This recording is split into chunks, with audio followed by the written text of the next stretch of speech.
Hello everyone, and welcome. I'm so glad you're here today. I want to start by asking you a few simple questions. Feel free to answer in the comments. I'm genuinely curious to know more about the wonderful people who choose to spend their time with me. Today, we're diving into a topic that touches us all, especially as we navigate the later chapters of our lives. Disrespect. It's a universal experience, unfortunately, but it can feel particularly disheartening as we grow older. We've accumulated a lifetime of experiences, wisdom, and resilience, yet sometimes we encounter individuals who fail to acknowledge the respect we've earned. Whether it's a dismissive remark, a condescending attitude, or simply being ignored, disrespect can sting at any age. But how do we handle these situations with grace and maintain our dignity? This video will explore 7 powerful strategies to navigate these challenging interactions, empowering you to respond with confidence and self-respect. 1. The power of the silent stare, more than just a look. The silent stare isn't about aggression or intimidation. It's about presence. It's about holding space for yourself and refusing to engage in negativity. It's a powerful tool that often speaks volumes where words fall short. It's not about letting things slide. It's about choosing your battles wisely. Imagine this. You're at a gathering, perhaps a family reunion or a community event. You're sharing a story, something that's genuinely meaningful to you. Suddenly, someone interrupts, making a dismissive comment that undermines your experience. The instinctive reaction might be to argue back, to defend your story. But what if instead you met their gaze with a calm, steady stare? I remember a story about a woman named Eleanor. Eleanor was a retired teacher, known for her gentle demeanor and sharp wit. At a local book club meeting, a younger member, eager to prove their knowledge, interrupted Eleanor mid-sentence, dismissing her interpretation of a classic novel. Instead of engaging in a debate, Eleanor simply paused, looked directly at the person, and held their gaze for a few moments. The room fell silent. The younger member, visibly uncomfortable, stammered an apology and allowed Eleanor to continue. Eleanor's silent stare wasn't about putting the other person down. It was about asserting her presence and reclaiming her space in the conversation. This isn't about winning an argument. It's about refusing to be diminished. It's about demonstrating, through your quiet composure, that their words have no power over you unless you give them that power. How often do we react instinctively, giving away our precious energy to negativity? The silent stare is a reminder that we have a choice. We can choose to respond with dignity and self-respect, even in the face of disrespect. 2. The eloquence of silence, choosing not to engage. Silence isn't weakness, it's a strategic choice. It's a way of saying, your words are not worthy of my energy. When someone hurls a rude remark, they're often seeking a reaction. They want to provoke you, to draw you into their negativity. By remaining silent, you deny them that satisfaction. You let their words hang in the air unanswered until they lose their impact. Think about a time you were in a public space, perhaps waiting in line or at a doctor's office. You overhear someone making a snide comment directed at no one in particular, but clearly intended to be offensive. The urge to respond, to defend yourself or others, can be strong. But what if you chose silence? What if you simply continued with what you were doing, refusing to acknowledge their negativity? Let me tell you about Arthur. Arthur was a quiet, unassuming gentleman who volunteered at a local soup kitchen. One day, a disgruntled individual, frustrated with the limited menu, began to verbally abuse Arthur, making disparaging remarks about his age and his volunteer work. Arthur, without saying a word, simply turned and continued serving the other guests. His silence was a powerful statement. It conveyed that he wouldn't be drawn into a pointless argument, that he valued his time and energy more than engaging with negativity. The disruptive individual, faced with Arthur's unwavering silence, eventually quieted down and left. Silence can be a powerful tool for self-preservation. It's a way of protecting your peace and refusing to engage in negativity. It's a reminder that not every comment deserves a response, and not every battle is worth fighting. What situations in your life could benefit from a dose of strategic silence? 3. The freedom of non-explanation. You owe no one an explanation. As we grow older, we learn a valuable lesson. We don't owe anyone an explanation for our choices. We are free to live our lives as we see fit, without seeking the approval of others. This can be a challenging concept to embrace, especially if we've spent years trying to please everyone around us. Think about a time you made a decision that was right for you, but that others questioned. Perhaps you decided to change your living situation, pursue a new hobby, or simply spend more time on your own. Did you feel the need to justify your decision to everyone around you? Did you find yourself offering lengthy explanations, trying to convince others that you were making the right choice? Consider the story of Beatrice. Beatrice had spent years caring for her ailing mother.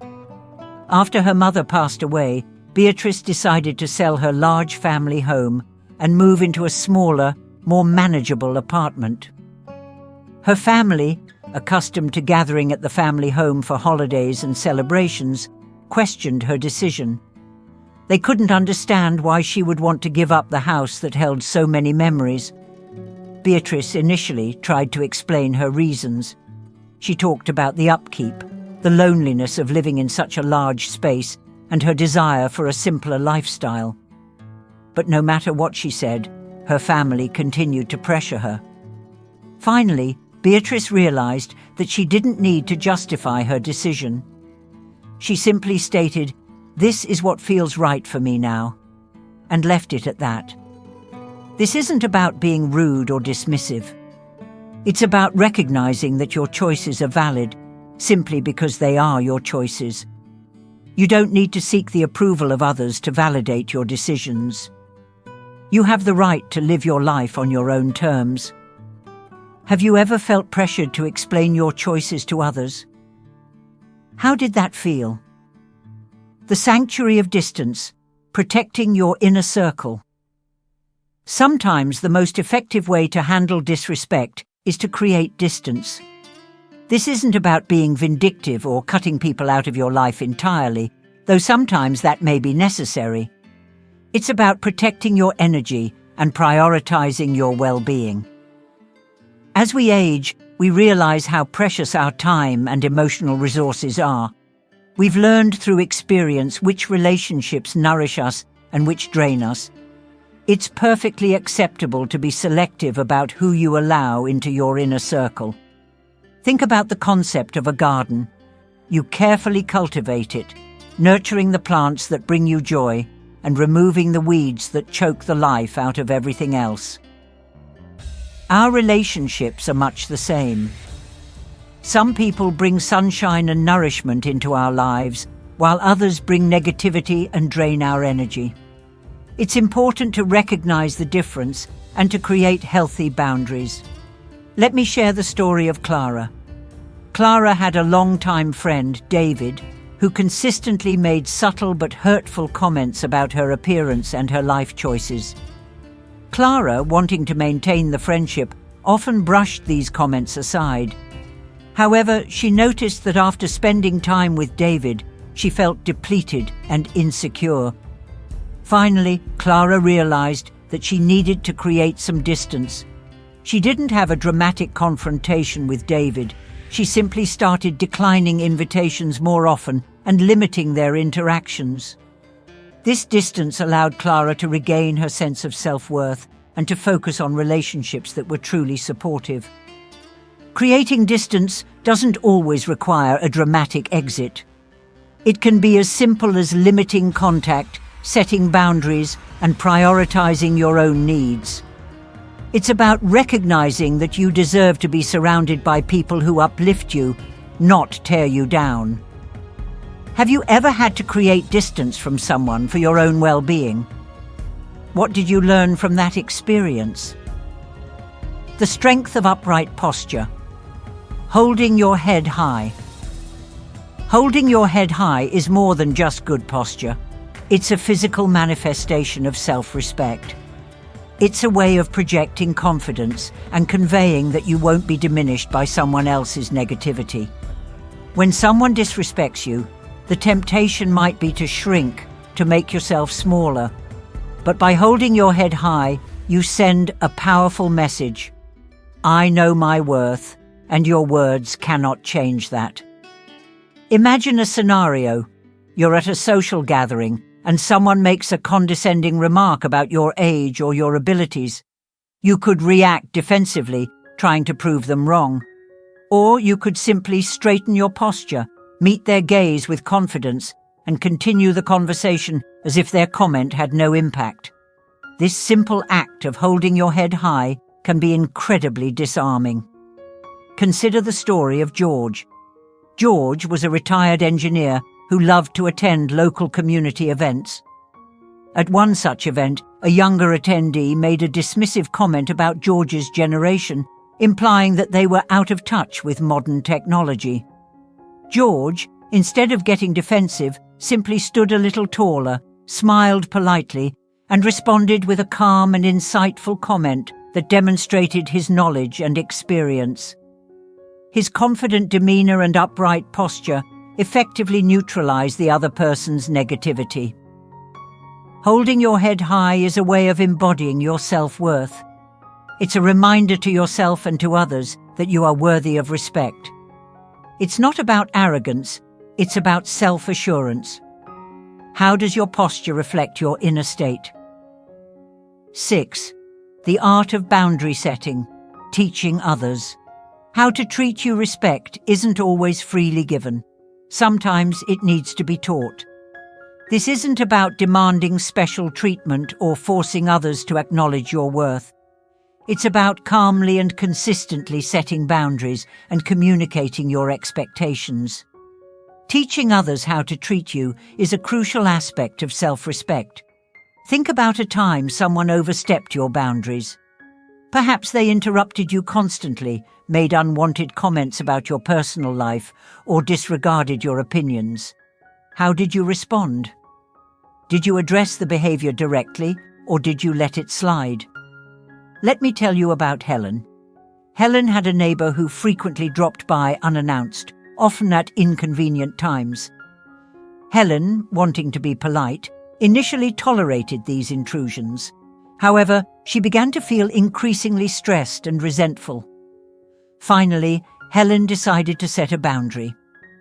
The next time her neighbor dropped by unexpectedly, Helen politely but firmly explained that she appreciated the visits, but would prefer it if they called ahead first. This simple act of setting a boundary significantly improved their relationship and allowed Helen to regain control of her time and space.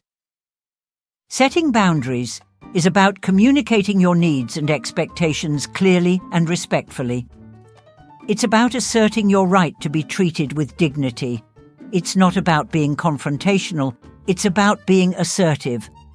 What boundaries do you need to set in your own life? 7. The foundation of self-respect.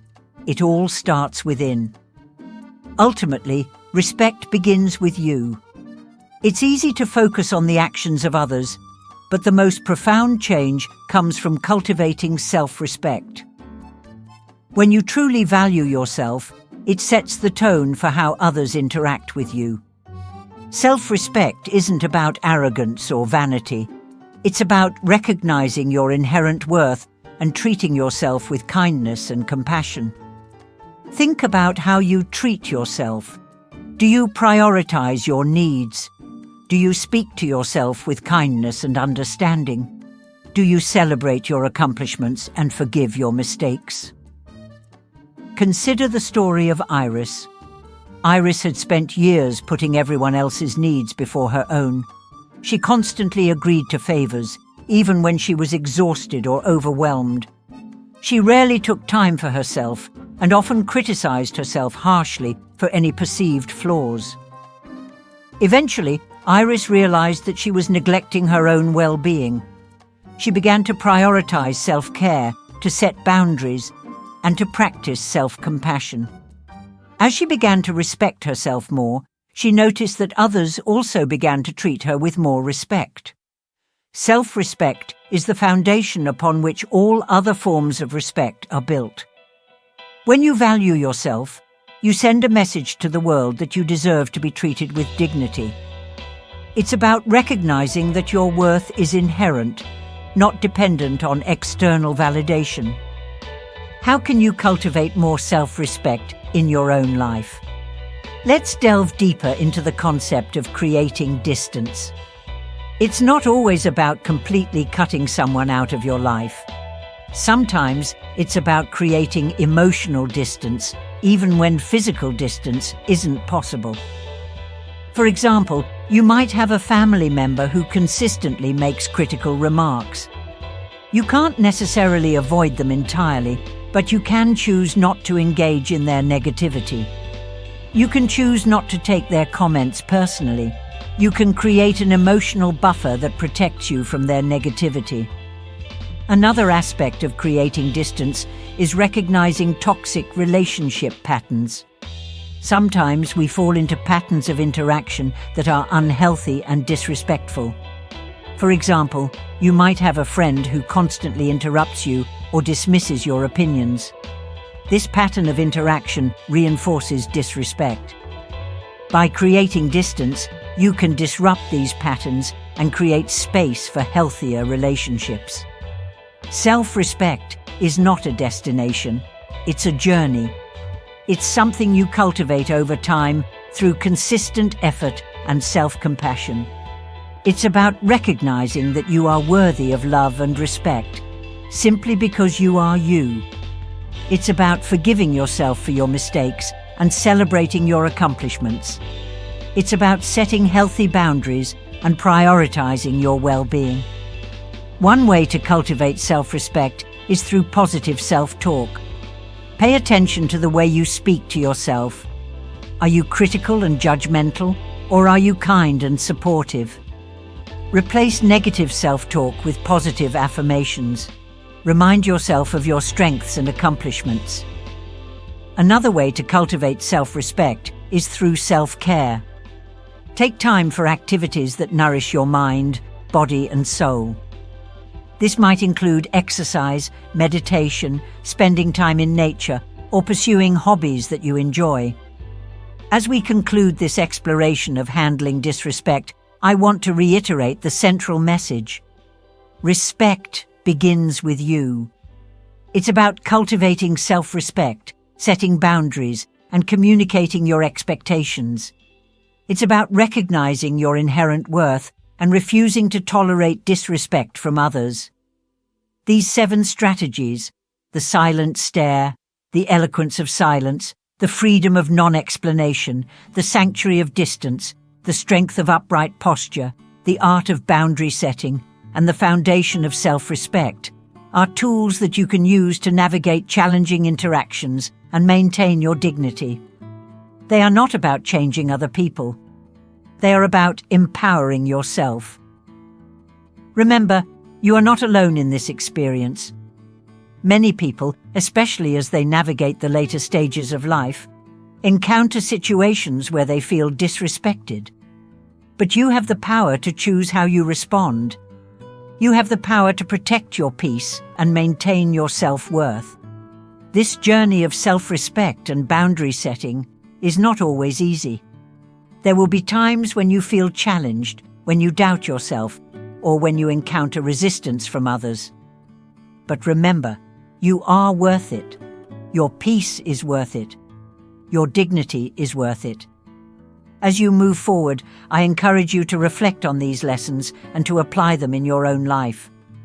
Start small. Choose one strategy that resonates with you and practice it. Over time, you will develop a stronger sense of self-respect and a greater ability to navigate challenging interactions with grace and confidence. I also want to emphasize the importance of seeking support.